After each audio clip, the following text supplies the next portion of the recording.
Good afternoon, everyone. We've finished with the NATO Defense Ministerial, and the Secretary General will now deliver a statement about those meetings, and then we'll take your questions. Good afternoon. And it has been a very busy 24 hours. A lot has happened, and it was very good to be able to consult among NATO allies and Ukraine here at NATO. Let me begin by expressing my shock and sadness at the news coming out of Munich, where many people have been injured in what appears to have been a deliberate attack. We stand in solidarity with our ally Germany, and our thoughts are with the victims and their loved ones. Here at NATO, I was glad to welcome the new US Secretary of Defense, Pete Hegseth, to NATO for the first time. Secretary Hegseth came with a clear message of America's enduring commitment to a strong NATO alliance and of America's clear expectations for all allies to carry their fair share of the burden. We also discussed the situation in Ukraine, together with Minister Umerov. All allies and Ukraine are united in their desire for peace in Ukraine. We all agree that we need to put Ukraine in the best possible position for negotiations. And we need a durable and lasting peace, not a Minsk III. So we had an excellent set of discussions focused on the urgent work ahead. When it comes to keeping our deterrence and defense strong, we endorsed robust defense plans drawn up by Supreme Allied Commander General Cavoli to protect our 1 billion people. To ensure we are fully ready to execute these plans, also in the future, we need more military capabilities. And for that, we need significantly more defense spending. So there is no time to waste. Our continued freedom and prosperity depend on it. Defense spending is already growing. Since 2014, European allies and Canada have added more than 700 billion additional US dollars for defense. In 2024, NATO allies in Europe and Canada invested 485 billion US dollars in defense, a 20% increase compared with 2023. With a full two-thirds of allies spending at least 2% of their GDP on defense. But we need to do more, much more, and we need to do it faster. It is clear from our discussions today that allies recognize the need to invest much more. Several announced large increases in spending in today's meeting, and I expect many ministers to return home from today's meeting with an even greater sense of urgency. We also discussed the need to ramp up defense production as we ramp up defense spending. Our industry must be able to produce what our extra money allows us to procure. We have already seen a significant increase in defense production across the alliance in recent years. We are producing more and faster than at any time in decades. But we can and must do more. To ensure the credibility of our deterrence and defense for years to come, we need to shift to a wartime mindset. And we need industry to shift with us. Industry has taken steps to improve production capacity, but they can do better. The demand signals are clear, and they'll continue to grow. Today, we agreed an updated action plan to rebuild a strong defense industry on both sides of the Atlantic. A robust defense industry will make the alliance stronger and create more jobs in Europe and North America. Allies also met with Ukraine in the NATO-Ukraine Council, and we were joined by the EU High Representative Kaja Kallas. Defense Minister Umerov briefed allies on the latest developments on the ground. And allies took note of President Trump's initiative for peace talks, which Secretary Hegseth had already outlined in our consultations within the UDCG yesterday afternoon. We discussed the importance of our continued support to Ukraine, which is crucial so that this brutal war of aggression can come to a just and lasting end.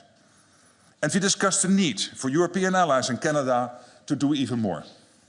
In 2024, NATO allies provided over 50 billion euros in security assistance to Ukraine. Nearly 60% of this coming from Europe and Canada. This is well above the 40 billion that we had pledged for the year. The newly established NATO command in Wiesbaden, Germany, is at the forefront of coordinating these contributions. This command is now operational and is doing important work. And allies announced new military support packages yesterday and today. This will help Ukraine in its fight today and to build up Ukraine's armed forces in the long term. All of this sends a clear signal that Europe and Canada are taking on a greater proportion of the transatlantic burden sharing. So we had an honest and forthright discussion among ourselves and with Ukraine. And we are coming out our meetings over the past 24 hours with a clear sense of purpose, commitment and urgency. And with that, I'm ready to take your questions. All right. We'll start with Sky News. Thank you, Deborah Haynes from Sky Hi, News. good afternoon. Good afternoon. Are all NATO allies united behind Ukraine in this, what President Zelensky has said, this belief that no negotiation on ending the war can take place without Ukraine at the table? And are allies united that Ukraine cannot be forced into an agreement unless it actually accepts the conditions? What we are clearly united about is that, first of all, we have to make sure that when talks start, Ukraine is in the best possible position. And obviously this is about Ukraine, so Ukraine will be involved in any way and whatsoever. And at the same time, we are also in total agreement that an outcome has to be durable. As Pete Hegseth, the Secretary of Defense, said yesterday, we cannot have a Minsk III again. So whenever the outcome is there, we have to make sure that Putin will not try to grab another square mile, kilometer of Ukraine. All right, we'll go to Reuters. Thank you very much, Secretary General. You have said repeatedly that Ukraine needs to be put in a position of strength before talks could start. But President Trump has said that talks are starting immediately. So does that mean that Ukraine is now starting negotiations from a position of weakness? No, and I do not completely agree with you, because what will happen, of course, even if talks start, they will not end on day one or day two. So there is, let's say, a path there where we have to make sure that talks are successful, and it is important that we get to a peace deal, and at the same time to make sure that Putin understands that the West is united, that Ukraine is getting all the support it needs to prevail. That is very important, but also that he understands that we will only conclude those talks when we are absolutely assured that the outcome can be sustained, that the outcome is enduring, is lasting. All right, RBC, Ukraine.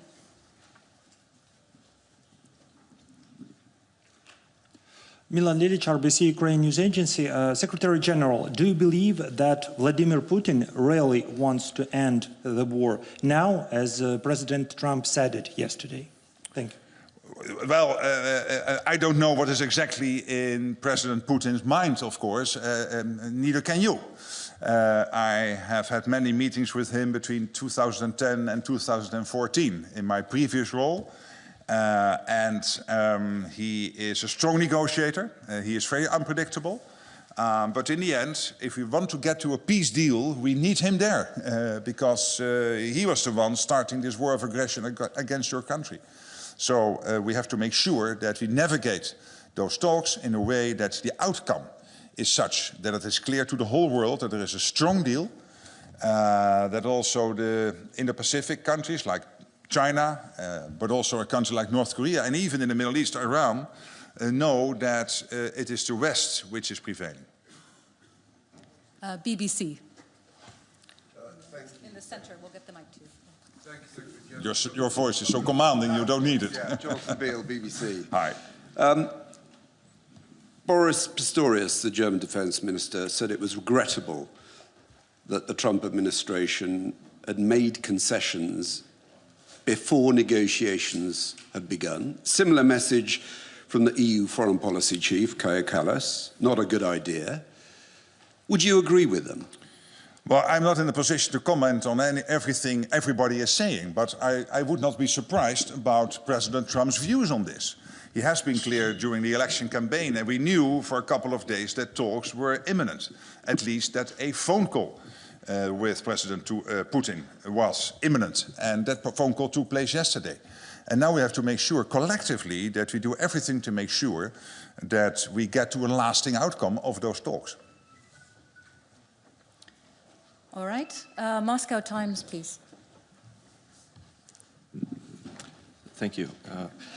Secretary General, many experts say that after yesterday's President Trump's speech, that the agreement, if it might be signed, the peace agreement, if it might be signed in the way, in the tone which was articulated by the Washington, will make Moscow and President Putin stronger, and it might lead to President Putin's decision that he can challenge some other countries. If yes, do you agree with this, and who he might challenge or attack, as experts say? Well, I have not seen the outcome of peace negotiations. They have not even started. What I know is that all allies here today, and I know that the White House thinks the same, are of the opinion that we have to make sure, yes, that there is peace in Ukraine, that we end this awful situation, this war of aggression where hundreds of thousands of people have now been dead or seriously injured on both sides of the border. And it is really horrible. So we want to end this. But of course you have to make sure that you conduct those talks in a way where the outcome is such that it will not be seen as a loss to the West, one, and two, that we make sure that the outcome is seen as enduring, that it will not be challenged again, like we have seen after Crimea and after the Minsk Accords in 2014, where immediately basically moving forward to 2015 and 2016, Putin started to challenge the outcome of these agreements. Bloomberg, behind the cameras.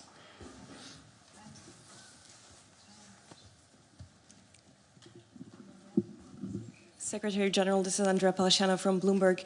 President Trump has said that negotiations are effectively starting. Europeans are not in the conversation right now. They're not at the table. What can European allies, European NATO allies do to get back in the conversation? And what exactly can they offer? What can they put on the table to be included in these discussions? Well, clearly we are intensely consulting amongst each other, including with the United States. I will be myself in Munich tomorrow, meeting with Vice President Vance, Kellogg, the special representative for Ukraine, special representative for President Trump, will be here at NATO on Monday. Yesterday I had dinner with Pete Hegseth, the new Secretary of Defense of the United States. So we are, as NATO, and the teams are, of course, intensely coordinating. And I know that many allies and many EU member states are doing the same with Washington. So we are really, and what we did the last 24 hours was also very much about getting to the same page. And this is a democratic alliance. You do not always start with concurring positions. But in these 24 hours, what I have seen was a tremendous sense of unity and of convergence of views, and maybe not on everything and every detail, but still an alliance moving united forward. All right, staying in the same part of the room, woman in the white blouse and beige vest. Good afternoon. My name is Yulia Sarivan. I'm from Republic of Moldova, representing here Journal TV. So, Mr. Rutte, last night the airspace of the Republic of Moldova was overflown by Russian drones. Some of them even exploded on the Moldovan territory, which is very serious and endangers the lives of our citizens. What can allies do to help Moldova to protect its airspace? Because it's really dangerous right now, and as we speak, Moldovan citizens are in danger. Well, as you know, many allies, I hosted Maya Sandu, the president of Moldova, here myself in late 2024, I think it was in December. So we are having a lot of talks and consultations. And many allies are also bilaterally supporting Moldova. The European Union is very much involved because we all care about your beautiful country. And to make sure that you prevail in this ongoing, let's say, yeah, you would call it hybrid in the past, but this is really destabilization campaigns and sometimes even state-sponsored terrorism against your country. And this is what we are doing, working together on this, consulting, and making sure that we are on the same page. That is very important. All right, and just behind her, Frankfurt Allgemeine Zeitung. Thanks a lot, Thomas Kutschka with Frankfurt Allgemeine Zeitung. Secretary General, yesterday the US Secretary of Defense also said that in the future Europeans need to take ownership of their own, as he said, conventional security.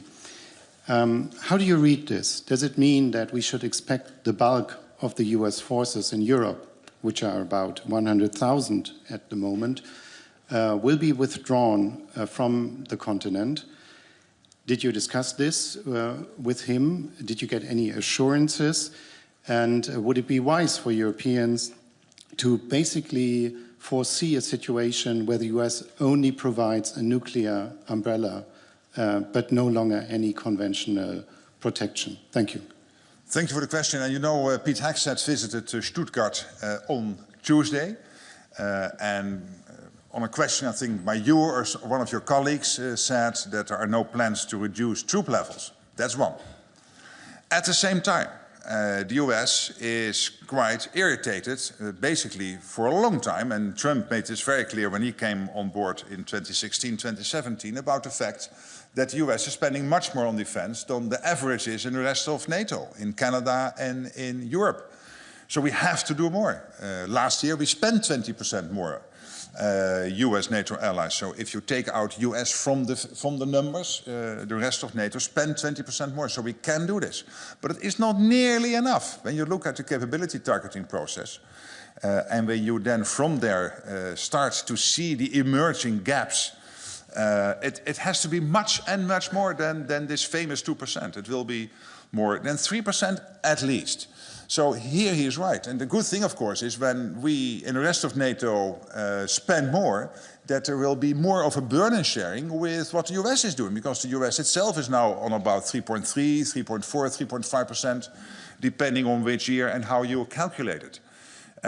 So that burden shift is necessary.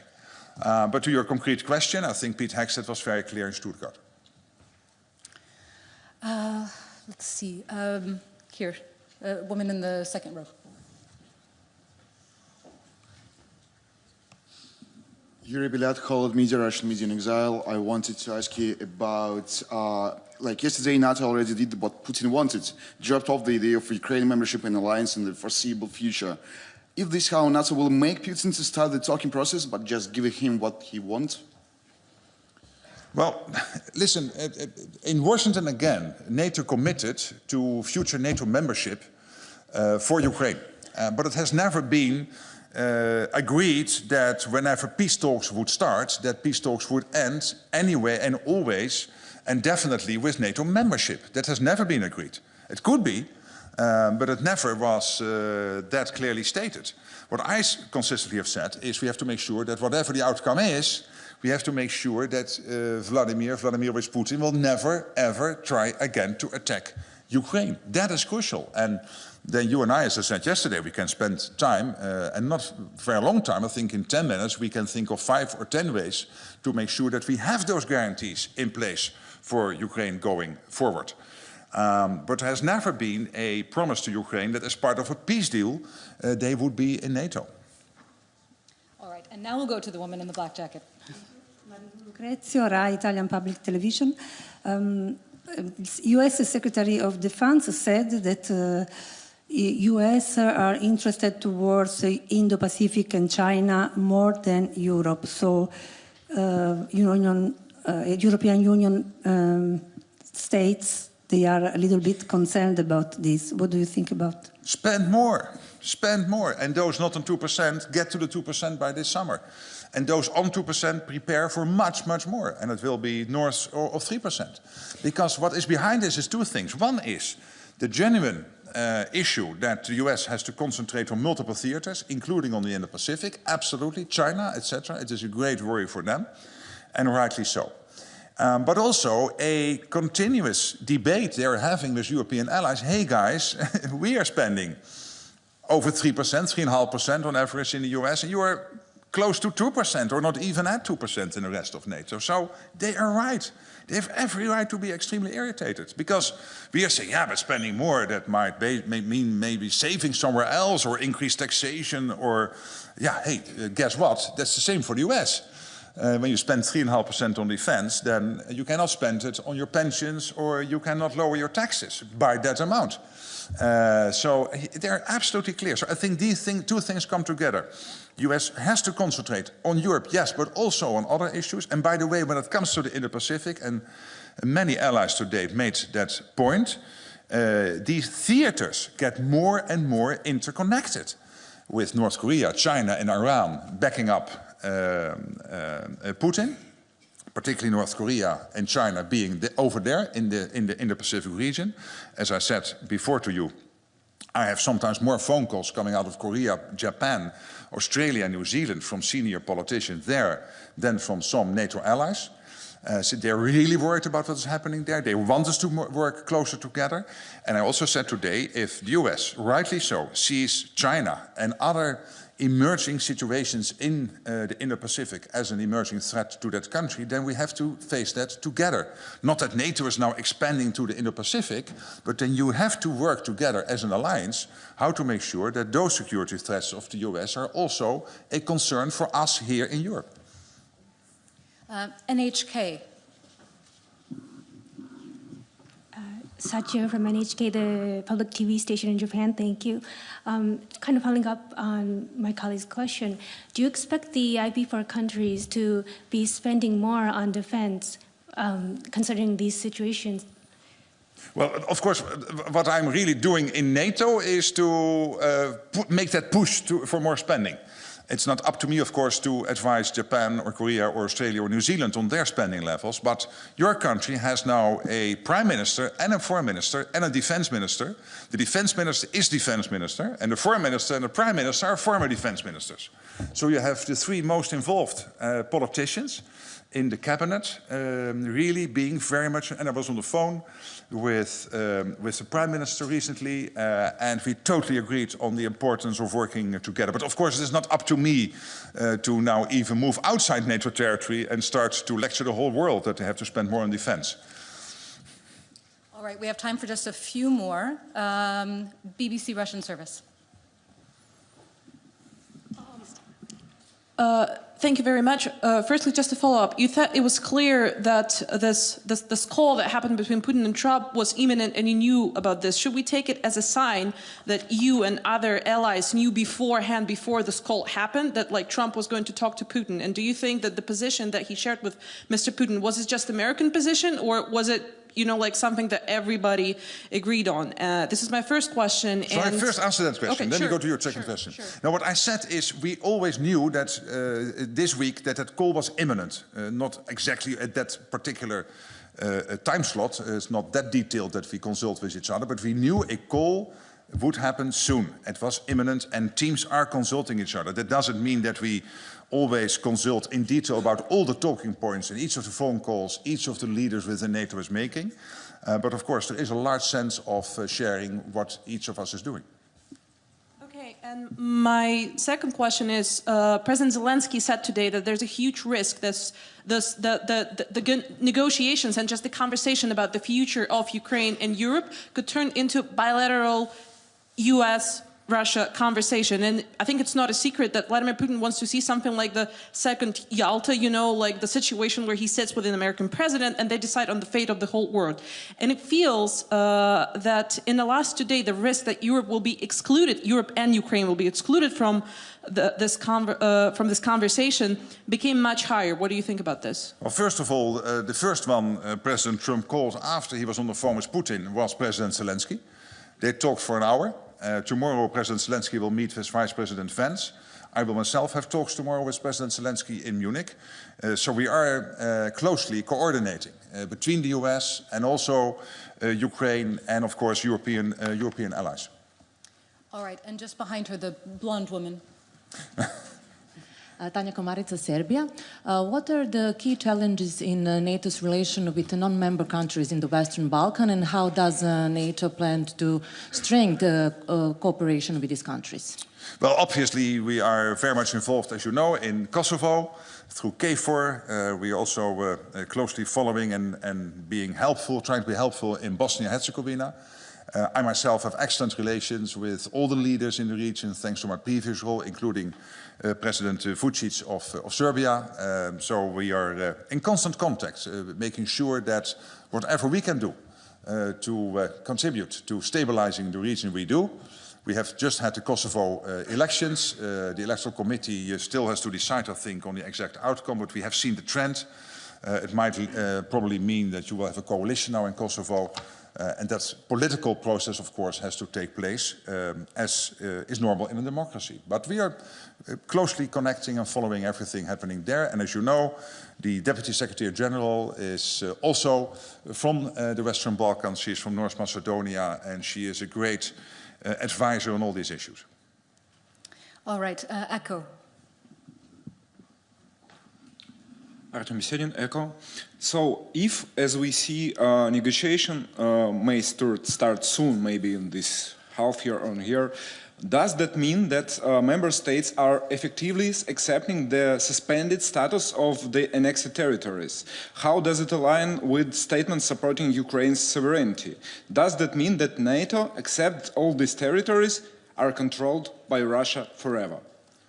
Well, again, what I said before, we want peace. We want to make sure that when the talks really get underway, that you guys are, sorry, the Ukrainians, but I know you're in exile.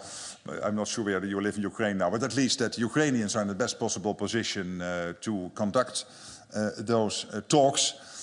And that whatever the outcome is, that we make sure that it is the full stop. And that Russia will never try again. And really are consulting with our allies here in Europe, with the Canadians, and particularly, of course, with the Americans. As I said myself, I will have many meetings with senior American officials in person in Munich and here in Brussels, but of course also on the phone. And that is important. So that, because we all have that wish that we will get to a durable peace in Ukraine, but that we try to do it in a way that it is indeed enduring, lasting. And of course, President Zelensky himself is very much part of all those conversations. All right, gentlemen in the front and center. Raf Sanchez, NBC News. Secretary General, you said the NATO alliance is united around the goal of putting Ukraine into the strongest possible position going into these negotiations. But did Secretary Hegseth explicitly confirm to you that that is the American position? Because the way President Trump was speaking yesterday, it sounded to many people like he sees the United States as essentially a neutral mediator in these talks. No, but you know that the US is one of the biggest suppliers of military aid into Ukraine, which is still ongoing. And what is very important, of course, here is that going forward, and I've said it before, I expect the US for the European allies to take a bigger share of the financial burden. That might be the case, and I would not be surprised, because the US has paid a lot of money. And luckily, over 2024, what we have seen is that now the European part of NATO is taking about 60% of the burden in terms of the money involved. And going forward, I expect the US to, for the Europeans to step up even further. All right, and final question. Gentleman in the beige jacket. Secretary, thank you for this opportunity. Secretary Hegseth said yesterday that the idea of putting boots on the ground involving the US troops in Ukraine is off the table. Do other NATO allies share the same idea? And if NATO is not involved in this type of security guarantee for Ukraine, what can we expect from NATO? Because we're fighting that war. Yes, I understand that. But why do you guys want to discuss in a press conference the exact configuration of what a lasting peace deal would look like? Including this, and you were right on this, the security guarantees which have to be part of that. Because, as I said before, you can have many discussions on how to do that. It could be NATO, it could be not be NATO, it could be individual countries helping. There are many ways to do that. But to go into that in detail, the only thing we will be doing is informing Vladimir Putin. And he is sitting in that reclining chair listening to what I'm answering to your question if I would give you the answer in full. And I won't, because I don't want to make him any wiser.